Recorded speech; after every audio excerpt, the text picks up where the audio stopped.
అయితే మనం చదువుకున్న కొరింథీ పత్రిక గురించి మనం చదువుకుని ఉన్నాం. కొరింథీయులు రాసిన పత్రిక 16 అధ్యాయంలో అపోస్తలుడైన పౌలు కొన్ని విషయాలు అక్కడ మాట్లాడుతా ఉన్నాడు. అయితే దీని యొక్క బ్యాక్‌గ్రౌండ్ మనం చూస్తున్నట్లయితే ఎందుకు ఆ మాటలు చెప్తున్నాడు? దేన్ని ఉద్దేశించి అతను పలుకుతున్నాడు అనేది మనం చూసినట్లయితే మొదటిగా కొరింథీ పత్రిక యొక్క ప్రత్యేకత లేకపోతే ఎవరికి రాసాడు అనేది మనం చూసినట్లయితే ఈ యొక్క కొరింథీ పత్రికను కొరింథీ సంఘానికి రాయడం జరిగింది. అంటే కొరింథీ యొక్క పత్రిక ప్రత్యేకంగా అక్కడున్న సంఘానికి ప్రోత్సహిస్తూ అక్కడున్న జరుగుతున్న సంఘటనల నిమిత్తము ఈ యొక్క పత్రికను రాస్తా ఉన్నాడు. అక్కడ జరుగుతున్న పరిస్థితులు ఏంటి? అసలు ప్రాబ్లం ఏంటి? సంఘంలో అని మనం చూసినట్లయితే చాలా ప్రాబ్లమ్స్ ఉన్నాయండి. ఒకటి కాదు, 2 కాదు, చాలా లిస్ట్ ఆఫ్ ప్రాబ్లమ్స్ మనకు కనిపిస్తాయండి. మనం ఫైండ్ ఔట్ చేసినట్లయితే ఈ యొక్క పత్రికలో ఈ యొక్క 16 అధ్యాయాల్లో చాలా రకాల పరిస్థితులు అక్కడ మనకు కనిపిస్తాయి. అయితే మొదటిది ఏంటి అంటే హెచ్చుతగ్గులు. ఎవరు గొప్ప అంటే ఎవరు గొప్ప? అంటే మా పాస్టర్ గారు గొప్ప అంటే మా పాస్టర్ గారు గొప్ప. కొందరేమో అపోల్లో గొప్ప అన్నారు. మరి కొంతమందేమో పౌలు గొప్ప అన్నాడు. అయితే మరికొంతమందేమో క్రీస్తే గొప్ప అన్నారు. అవునండి. దేవుడు తప్ప ఎవరు గొప్పవారు కాదు. ఈరోజు చాలా మంది మా పాస్టర్ గారు చెప్తారంటే మా పాస్టర్ గారు చెప్తారు. మా పాస్టర్ గారు గొప్పవారంటే అంటే కొరింథీ సంఘంలో ఉన్న ప్రాబ్లమే ఈరోజు మన చర్చిలో కూడా ఉన్నది. ఈ ప్రాబ్లం తీసుకొచ్చాడు. విగ్రహాలు కల్పించిన వాటిని తినొచ్చా తినకూడదా? స్త్రీలు సంఘంలో ఎలా ఉండాలి? ఆరాధన క్రమం ఏంటి? ఆరాధన ఎలా చేయాలి? ఏంటని ఇన్ని రకాల ప్రశ్నలతో కొరింథీ పట్టణము, కొరింథీ సంఘము మనకు కనిపిస్తా ఉందండి. అయితే ఇన్ని ప్రాబ్లమ్స్ ఉన్నా గానీ అన్ని చెప్పిన అపోస్తలుడైన పౌలు ఎన్నో పాఠాలు వాళ్ళకి చెప్పాడు. ఎన్నో విషయాలు వాళ్ళతో ఆహ్, తర్జన భర్జన చేసిన తర్వాత అంటే వాళ్ళతో మాట్లాడిన తర్వాత ఫైనల్‌గా ఒక లేఖ అంటే కంటిన్యూ చేస్తూ గ్రీటింగ్స్ చెప్తున్నాడు వాళ్ళకి. ఎవరైతే సహకరించారో, ఎవరైతే విన్నారో వాళ్ళందరికి కూడా తనతో ఉన్న వాళ్ళతో అందరితో కలిపి తను చివరిగా చెప్తున్న మాటలు ఏంటి అంటే అక్కడ గ్రీటింగ్స్‌లో కొన్ని హెచ్చరికలు ఇస్తున్నాడు. అంటే ఈరోజు మనము ఒక సంఘంగా ఉన్నాం. సంఘం అంటే ఎవరు చెప్పండి? సంఘం అంటే ఎవరండి? మనమే. సంఘం అంటే మీరు, నేను. ఒక బిల్డింగ్ కాదండి. సంఘం అంటే మీరు, నేను అన్నమాట. మనుషులందరూ. ఇద్దరు, ముగ్గురు ఎక్కడైతే ఉంటారో అక్కడ సంఘం అన్నమాట. అయితే ఈ పరిస్థితి జరుగుతున్న అపోస్తలుడైన పౌలు చూసి సంఘానికి ఉండవలసిన 5 ప్రాముఖ్యమైన విషయాలు చెప్తా ఉన్నాడు. 5 ప్రాముఖ్యమైన విషయాలు ఈ రాత్రి కాల సమయంలో మీతో పంచుకోవాలని ఆశపడుతున్నానండి. అయితే మొదటిగా అపోస్తలుడైన పౌలు చెప్తున్నది ఏంటంటే మెలకువగా ఉండుడి. ఏం చెప్తున్నాడండి అపోస్తలుడైన పౌలు? మెలకువగా ఉండండి. మెలకువ అంటే నిద్రపోవడం కాదు. చాలా మంది ఏం చేస్తారంటే నిద్రపోవద్దన్నాడేమో అపోస్తలుడైన పౌలు అనుకుంటున్నారు. లేదు లేదు. ఈ యొక్క 5 మాటలు మనం చూసినట్లయితే ఇవి ఎవరితో మాట్లాడుతున్నట్టు కనిపిస్తున్నాయో తెలుసా? ఇవి చదువుతా ఉంటే మనకి కొంతమంది వ్యక్తులు మనకు గుర్తొస్తా ఉంటారు. అంటే ఎవరు అంటే మన దేశాన్ని కాపాడే నేవీ వారు, ఆర్మీ వారు గుర్తొస్తా ఉంటారు. ఆర్మీ వారు ప్రత్యేకంగా. అంటే ఒక కమాండర్‌కి ఒక వ్యక్తి కమాండ్ చేస్తే ఎలా ఉంటదంటే, ఇదిగో మీరు మెలకువగా ఉండాలి. శత్రువు లోపలికి ఎప్పుడైనా రావచ్చు. కనుక మీరు ఎలాగుండాలంటే, మెలకువగా ఉండి ఏం చేయాలి? అబ్జర్వ్ చేస్తా ఉండాలి. ఏ పరిస్థితి, ఏ క్షణంలో అయినా సరే దుండగులు లేకపోతే ఉగ్రవాదులు మన దేశంలోకి చొరబడతారు గనక, ఆ వ్యక్తికి చెప్పేదేంటో తెలుసా? మీరు బోర్డర్‌లో ఉన్నారు గనక ఎంత జాగ్రత్తగా ఉండాలంటే చాలా అలర్ట్‌గా ఉండాలి. అలర్ట్‌గా లేకపోతే ఏమవుతది చెప్పండి? అపాయం వస్తది. కీడొస్తది. అదొచ్చి దేవుని యొక్క వాక్యం కూడా మనకు సెలవిస్తుంది ఏంటంటే, మెలకువగా ఉండండి. ఈరోజు చాలా మంది ఎలాగున్నారంటే, నిద్రపోవద్దని చెప్పట్లేదు సుమా.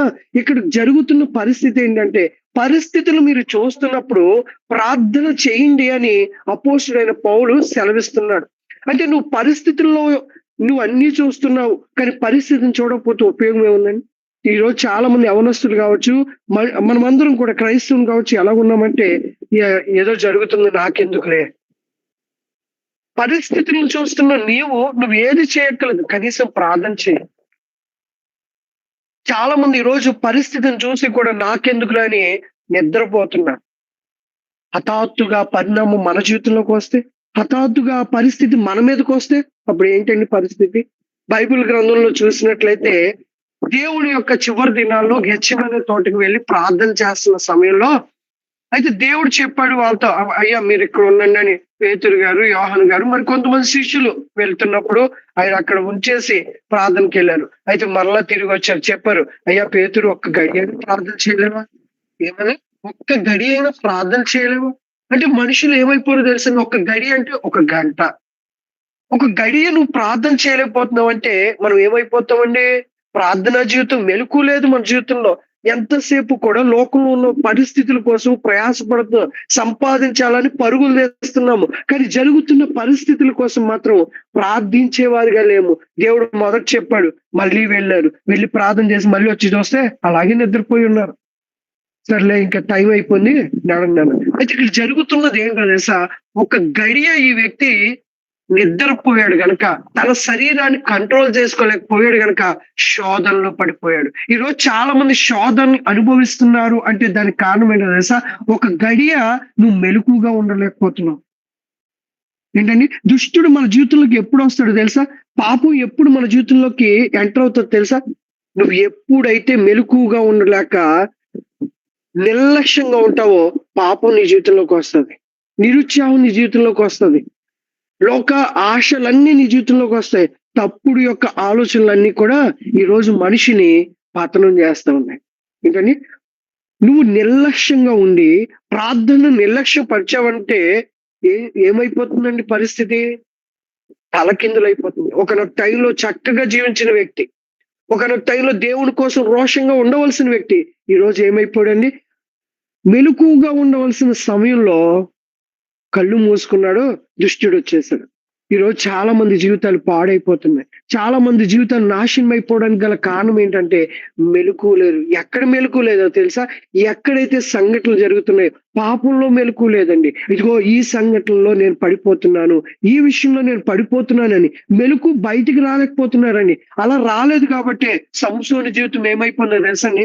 పాపంలో పడిపోయాడు గనుక తన బలాన్ని కోల్పోయాడండి. బలవంతుడండి అతను. తను మెలుకువ రాలేకపోయింది. అంటే కళ్ళు తెరిసే ఉన్నాడు. కానీ ఆత్మీయంగా అతను ఎలాగైపోయాడంటే డెత్ అయిపోయాడు. చనిపోయిన స్థితిలోకి వెళ్ళిపోయాడు. ఏమైపోయింది? ఆత్మీయంగా ఎప్పుడైతే మనం పడిపోతామో దుష్టుడు ఏదో రకంగా మన జీవితాన్ని పాడు చేస్తా ఉంటాడు. ఈరోజు చాలా మంది జీవితాలు నాశనం అయిపోవడానికి గల కారణం ఏంటంటే ఆ ఒక్క గడియ ఏమైపోతున్నారు? లోకంలో వైపు చూస్తున్నారు. దేవుడితో గడపవలసిన సమయాన్ని లోకంలో గడపడానికి ఇష్టపడుతున్నాం గానీ దేవునితో గడపడానికి మాత్రం చాలా మంది ఇష్టపడట్లేదండి. అందుగురించి మన జీవితాలు ఏమైపోయాయి? నాశనం అయిపోయాయి. దావీదు జీవితం మీ అందరికీ తెలుసు కదండీ! దావీదు పాపంలో పడ్డానికి గల కారణం ఏంటో తెలుసా? తను యుద్ధానికి వెళ్ళవలసిన అతను పడుకుని ఎక్కడో బెత్షెబ పాపం స్నానం చేస్తా ఉంటే ఆమెను చూసి ఆమె మీద మోహపు చూపు కలిగి ఆమెతో మోహించాడు. పాపం చేశాడు. నాశనాన్ని తెచ్చుకున్నాడు. చాలా బాధపడ్డాడు దేవుడి దగ్గర. పశ్చాత్తాపపడ్డాడు. అయితే ఇక్కడ పాపానికి చోటు ఇవ్వడానికి గల కారణం ఏంటంటే మెలకువ అనేది అతనిలో లేదండి. ఈరోజు చాలా మంది ఏమైపోయారంటే మెలకువ లేని స్థితిలోకి వెళ్ళిపోతున్నారు. ప్రియ దేవుని సంఘం, ఈ రాత్రి కాల సమయంలో వింటున్న మీ అందరితో కూడా దేవుని యొక్క వాక్యం సెలవిస్తుంది ఏంటంటే ప్రార్థన ఎప్పుడైతే మనం ఆపుతామో అంటే మెలకువ లేకుండా ఎప్పుడైతే ఉంటామో పాపం మన జీవితంలోకి వస్తది. ప్రమాదం పొంచి ఉందని మాత్రం మర్చిపోవద్దండి. ఈరోజు ఎవరైతే మెలకువగా లేకుండా ఉన్నారో, పరిస్థితిని చూడలేకపోతున్నారో, పరిస్థితులను మాకెందుకులే అనుకుంటున్నారో, ఈ పరిస్థితులు మనుషుల జీవితాన్ని నాశనం వైపు తీసుకెళ్తున్నాయి. అందునుంచి అపోస్తలుడైన పౌలు సంఘానికి మొదటిగా చెప్పింది ఏంటంటే మెలకువగా ఉండండి. దుష్టుడు ఏ రకంగా అయినా మిమ్మల్ని శోధించొచ్చు. ఏ రకంగా అయినా మిమ్మల్ని బాధ పెట్టొచ్చు. ఏ రకంగా అయినా మిమ్మల్ని పాపంలోకి తీసుకెళ్తా ఉంటాడు గనక మీరు మెలకువగా ఉండి ఇదిగో ఇటువంటి శోధన వచ్చిందా ఇది దుష్టుడైన సాతాను తీసుకొచ్చాడు. ఇదిగో ఏదైనా పాపంలోకి వెళ్ళిపోయారేమో దుష్టుడైన నన్ను తీసుకువెళ్ళి పాడేశాడు. మెలకువ కలిగి మనం ఏం చేయాలి? టర్న్ బ్యాక్ బయటికి రావాలి. అలా ఉండిపోమని దేవుడు చెప్పట్లేదు. దేవుడు వాక్యం చెప్పట్లేదు.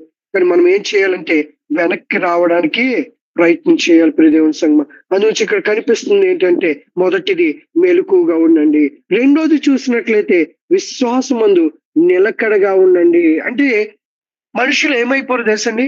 పరిస్థితులు చూస్తున్నప్పుడు, వ్యక్తిని చూస్తున్నప్పుడు విశ్వాసంలో చల్లారిపోతున్నారు. ఏమైపోయారండి? విశ్వాసం ఏమైపోయింది ఈరోజు? విశ్వాసము తగ్గిపోయిందండి క్రైస్తవుల్లో. మాటకి మాటల్లో క్రీస్తు కోసం చెప్పమంటే చాలా బలంగా చెప్తాం. మా దేవుడు గొప్పవాడండి. మా యేసయ్య గొప్పవాడండి. నిజమే, మన యేసయ్య చాలా గొప్పవాడు. ఎంత గొప్పవాడంటే ఆయన చేసినట్టు ఏ కార్యము ఆయన ఏ వ్యక్తి కూడా చేయలేడు. ఆయన అద్భుతాలు చేసిన దేవుడు. ఆయన ఆశ్చర్య కార్యాలు చేసిన దేవుడు. ఆయన బ్రతుకులను మార్చిన దేవుడు. అంత గొప్ప దేవుడు మన యేసయ్య అండి. అయితే దేవుడి గురించి చెప్పమన్నప్పుడు చాలా బలంగా చెప్తాము. కానీ చిన్న కష్టం వచ్చినప్పుడు ఈరోజు మన జీవితంలో కష్టాలు వచ్చినప్పుడు మనం ఏమనుకున్నామంటే దేవుడు మమ్మల్ని విడిచిపెట్టేశాడు. పరీక్షలు జరుగుతున్నప్పుడు వెనక్కి తిరిగిపోతున్నాం. ఒక పరీక్ష నీ జీవితంలో జరుగుతున్నప్పుడు మనం ఏమైపోతున్నాం? వెనక్కి వెళ్ళిపోతున్నాం. ప్రార్థనలో చల్లారిపోతున్నారు. వాక్యాన్ని విడిచిపెట్టేస్తున్నారు. లోకానుసరమైన జీవితాన్ని జీవిస్తా ఉన్నారు. అంటే మన విశ్వాసం ఏమైంది ఈరోజు చెప్పండి? తగ్గిపోయిందండి. పరిస్థితులు నీ జీవితంలో వస్తున్నప్పుడు నువ్వు నిలబడాలి ధైర్యంగా. రోషంగా ఉండాలి. నువ్వు ఎలాగున్నావు తెలుసా? విశ్వాసంలో నిలకడగా ఉండాలి. పరిస్థితి నీకు అనుకూలంగా ఉన్నా లేకపోయినా గాని దేవుడికి నమ్మకంగా ఉండాలి. ఎలాగో తెలుసా? దానియేలులాగా. దానియేలు ఏం తప్పు చేశాడు చెప్పండి? అతను చేసిన తప్పేం కాదు. ముమ్మారు ప్రార్థన చేయడమే తప్పంట. అంటే కొన్నిసార్లు ప్రార్థన చేయడం కూడా తప్పే. అంటే దుష్టుడు ఏం చేస్తాడు?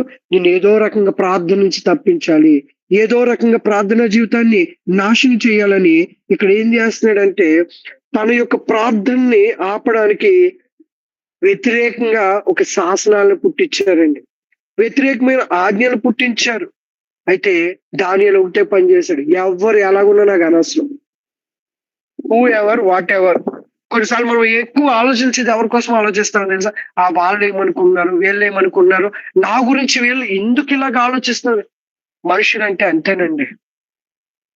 చాలా మంది ఎలా ఉన్నారు తెలుసా? వాళ్ళేమనుకున్నారు, వీళ్ళేమనుకున్నారు అనుకుంటాం తప్ప దేవుడు నీ గురించి ఏమనుకున్నారు అనేది మాత్రం ఆలోచించం మనం. ఎందుకంటే మనం మనుషులం కదా. మనుషులు ఎంతసేపు ఇంటి పక్క వారి కోసము, ఇంటి వెనకాల వాళ్ళ కోసము, మన స్నేహితుల కోసం, బంధువుల కోసం అనుకుంటాం. అమ్మో ఇలా చేస్తే దేవుడు ఇష్టపడతాడో లేదో.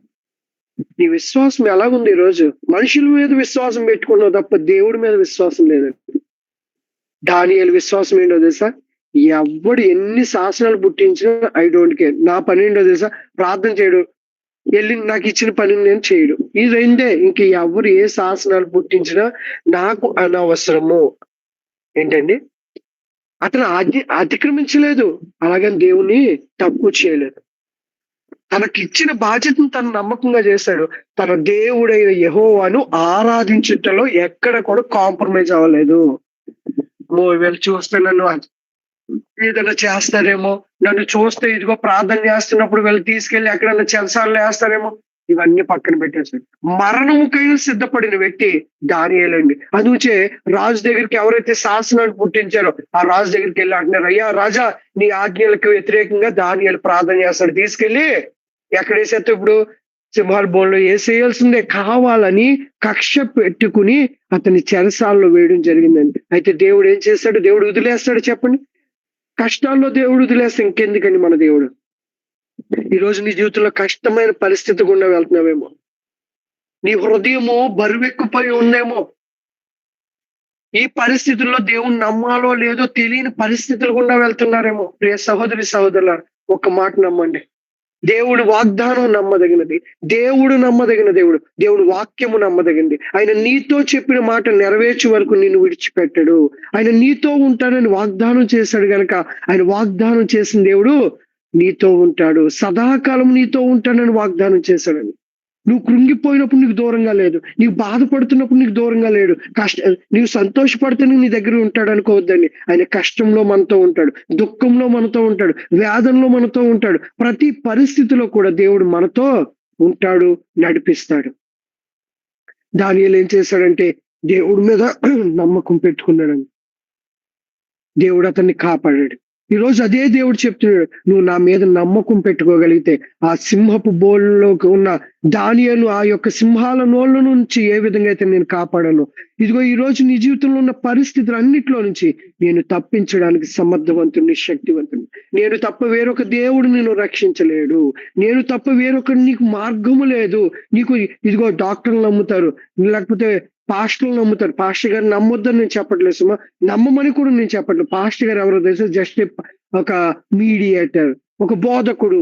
ఆయన దేవుడు రిప్రజెంటేటివ్ అంతే తప్ప ఆయనే దేవుడు కాదు. ఈరోజు చాలా మంది ఏమైపోయారంటే పాస్టర్ గారిని దేవుడు చేసేస్తున్నారు. ఆయన చేస్తేనే అద్భుతం జరుగుతుంది. ఆయన చేస్తే అద్భుతం జరగదు.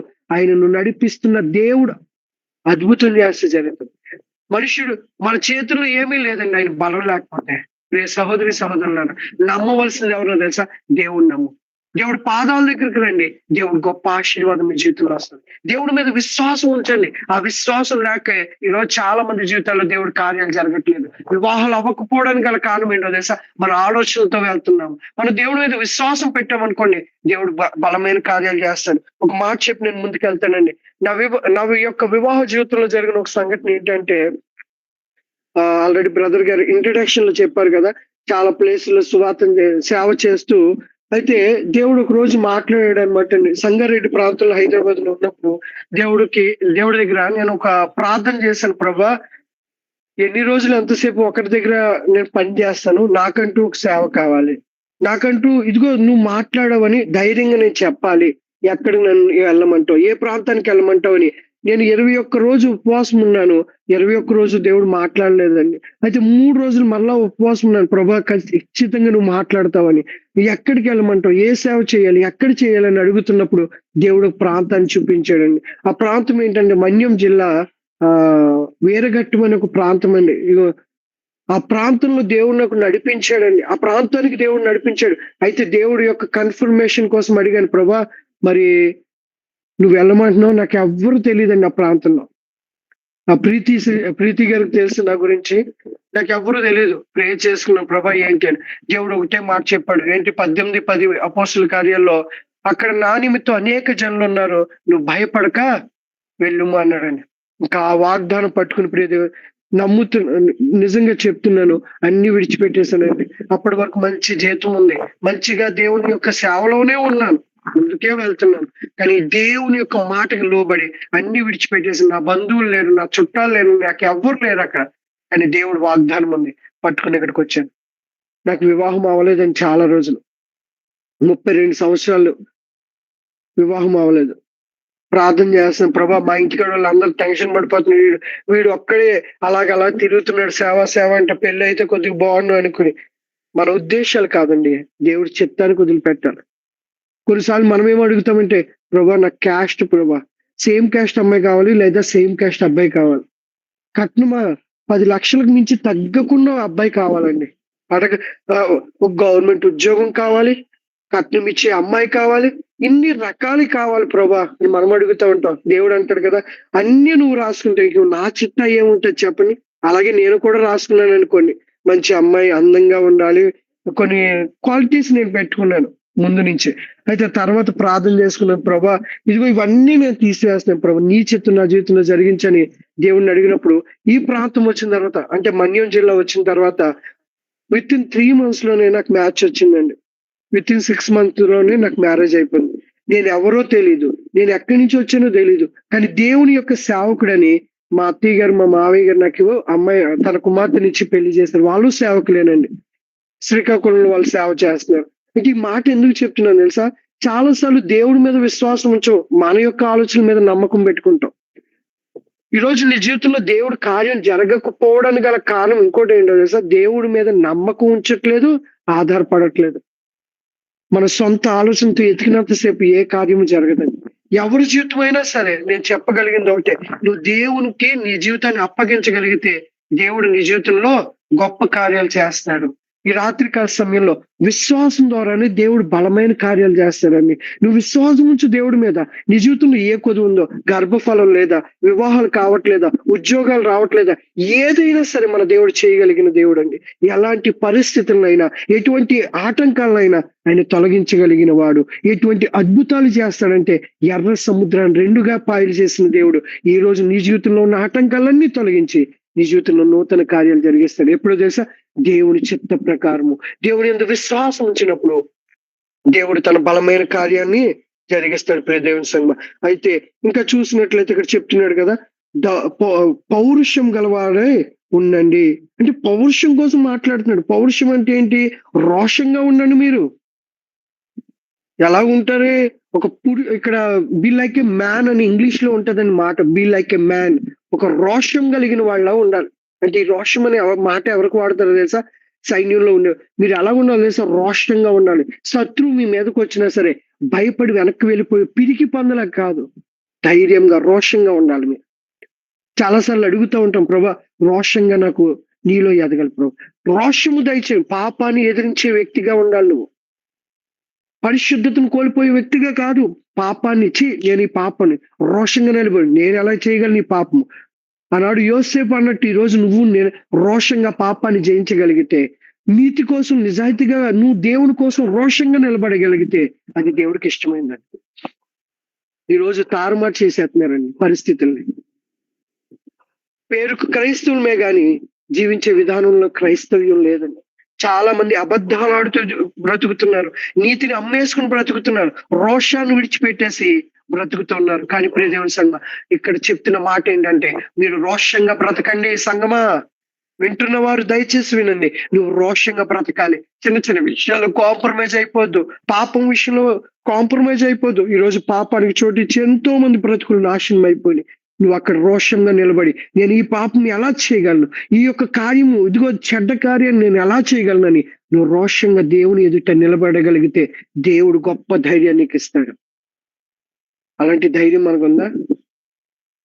అలా మనం రోషంగా నిలబడగలుగుతున్నాం మన దేవుడి కోసం? ఒకసారి ఆలోచించండి. మన జీవితాలు దేవునికి మహిమకరంగా ఎప్పుడు తేగలంగా తెలుసండి? దేవుడు కోరుకున్నట్టు మనం జీవించినప్పుడే, దేవుడు ఆశపడినట్టు మనం నడుచుకున్నప్పుడే దేవుడు బలమైన కార్యాలు జరుగుతాయి. రోషంగా నిలబడుతున్నాడండి గొలియాతు ఎదుట దావీదు. చిన్నోడే, గొలియాతు ఆకాశం అంత ఎత్తున్నాడు. కానీ అతనిలో ఉన్న రోషం ఏంటో తెలుసా? ఏ సున్నతి లేని వాడికి మనమేంటండి భయపడేది? సున్నతి కలిగిన మనము దేవుని పిల్లలము. శత్రువు ఎంత పెద్దవాడైనా సరే, సమస్య నీ ముందు ఎంత పెద్దదైనా సరే, నువ్వు రోషంగా నిలబడగలిగితే దేవుడు నీకు సహాయము ఖచ్చితంగా సహాయం చేస్తాడు. అయితే ఇంకో మాట చెప్తున్నాడు కదా, బలవంతులై ఉండండి. అంటే మనకేంటి? శారీరకమైన బలం కోసం కాదు కానీ దేవుని బలము చాలా ప్రాముఖ్యమైనది. ఎలా బలపడాలి? ఈరోజు చాలా మంది అడుగుతారు, మేము ఎలా బలపడాలి బ్రదర్? మేము దేవుళ్ళు బలపడాలి అంటే ఏం చేయాలంటే సింపుల్ గా 3 విషయాలు. 1 ప్రార్థన చేయండి. 2 వాక్యం చదవండి. 3 దేవుని స్తుతించండి. ప్రార్థన చేయండి, వాక్యం చదవండి, దేవుని స్తుతించండి. పరిశుద్ధాత్మతో మీరు దేవుని యొక్క కార్యాలు చూడగలరు. దేవుని శక్తి మనకి ఏమిస్తుంది తెలుసా? పిరికితనంలో నుంచి ధైర్యాన్ని ఇస్తుంది. పిరికితనంలో నుంచి శక్తిని ఇస్తుంది. బైబిల్ గ్రంథంలో మనకు నేర్పిస్తుంది ఏంటంటే, బైబిల్ చదువుతున్నప్పుడు, దేవుడి వాక్యాన్ని మనం చదువుతున్నప్పుడు, ప్రార్థన చేస్తున్నప్పుడు గొప్ప శక్తిని పొందుకుంటాం. పేతురు అనే ఒక వ్యక్తి మనకు కనిపిస్తాడండి. సువార్తల్లో చూస్తే అతను ఎలా ఉన్నాడో తెలుసా? పిరికివాడుగా ఉన్నాడు. అదే సువార్తలు దాటి చరిత్రలోకి వస్తే ఎలా ఉన్నాడో తెలుసా? రోషంగా, ధైర్యంగా ఉన్నాడండి. బలవంతుడైపోయాడండి. ఎలాగయ్యాడండి? దేవుని యొక్క శక్తిని అతను పొందుకున్నాడు. పరిశుద్ధాత్మ అనే వరాన్ని అతను పొందుకున్నాడు. ఈరోజు మీరు కూడా శక్తివంతులు కావాలి అంటే మరొక మార్గం లేదు. బైబిల్ చదవండి, వాక్యం చదవండి, వాక్యం చదవండి, ప్రార్థన చేయండి, దేవుడితో గడపండి, దేవుడిని అడగండి, నీ పరిశుద్ధాత్మ మాకు దయచే ప్రభా. దేవుడు పరిశుద్ధాత్మని ఇచ్చినప్పుడు మనం గొప్ప శక్తివంతులం అవుతాము. కనుక ప్రియ దేవుని సంగమా, మనం అందరూ బలహీనులమే, కానీ దేవుడిచ్చే బలము మనల్ని గొప్ప శక్తివంతుని చేస్తుంది. చివరిగా ప్రేమతో చేయండి. ఇక్కడ చెప్తున్న చివరి మాట ఏంటంటే, మీరు చేయు కార్యములన్నీ ప్రేమతో చేయుడి. చివరిగా అపోస్తుడైన పౌలు అంత గట్టిగా చెప్పినా కూడా చివరి ఫైనల్ టచ్ ఏమిస్తున్నాడు తెలుసా? మీరు ఏది చేసినా ప్రేమతో చేయండి. ప్రేమ లేకపోతే ఏమవుతుంది చెప్పండి? అంతా శూన్యం, ఏమీ ఉండదు మన జీవితంలో. అందుంచి ప్రతిదీ కూడా ప్రేమ లేకుండా ఉన్నదనుకోండి, సేవ చేసిన వృధా, బోధ చేసిన వృధా, విశ్వాసము వృధా, అన్ని వృధా అయిపోతాయి. కనుక మంచి సమరయుడిలాగా మనం ఏం చేయాలంటే, దేవుడికి ఇష్టం వచ్చిన బిడ్డలుగా అపాయంలో ఉన్న వారిని ప్రేమించి, దేవుడు కోరుకున్నట్టు ప్రేమ చూపించి, మనవాడే కావచ్చు. చాలాసార్లు అనుకుంటా వీడు మనోడు కాదురా, మన కులపుడు కాదు, మన క్రైస్తవుడు కాదు. ఏంటండి? సహాయం చేయడానికి కులంతోనూ, మతంతోనూ, లేకపోతే మన కులంతో దేంతో సంబంధం లేదు, ప్రేమతోనే సంబంధం. దేవుడు అందరినీ ప్రేమించాడు. ఆయన గుడ్డివారిని, మూగవారిని, చెవిటి వారిని, వ్యభిచారిని, దొంగల్ని అందరినీ ప్రేమించిన వాడు మన ప్రభువైన యేసుక్రీస్తు వారు. అందుచే ఈ ప్రేమ అనేది చాలా ప్రాముఖ్యమైంది. నువ్వు దేవుని కార్యంలో దేవుడి యొక్క ఆశీర్వాదాలు మీ జీవితంలో పొందుకోవాలి అనుకుంటే చేయవలసింది ఏంటో తెలుసా? ఈ ప్రేమ కలిగి ఉండండి. ఈ ప్రేమ మిమ్మల్ని అన్ని విషయాల్లో బలాన్ని చేకూరుస్తది. దేవుని ఆత్మతో నింపుతది. అదే పరిశుద్ధాత్మ దేవుడి కోసం, ఇదే ప్రేమ కోసం అపోస్తలుడైన పౌలు 13, 14 అధ్యాయాల్లో చెప్తా ఉన్నాడండి. ప్రేమ లేకపోతే వ్యర్థము. నువ్వు భాషలు మాట్లాడొచ్చు, ప్రవచనాలు చెప్పొచ్చు, నువ్వు బోధే చేయొచ్చు. కానీ నీలో ప్రేమ లేకపోతే ఏమీ ఉపయోగం లేదు. కనుక ఈ రాత్రి కాల సమయంలో ఈ యొక్క 5 ప్రాముఖ్యమైన విషయాలు ఒక క్రైస్తవుడమైన మన జీవితంలో ఉంటే దేవుని యొక్క బలమైన కార్యాలు మన జీవితంలో దేవుడు జరిగిస్తాడు. కనుక ప్రియ సహోదరి సహోదరులారా, వింటున్న మీరు దేవుడి కోసం రోషంగా బ్రతకండి.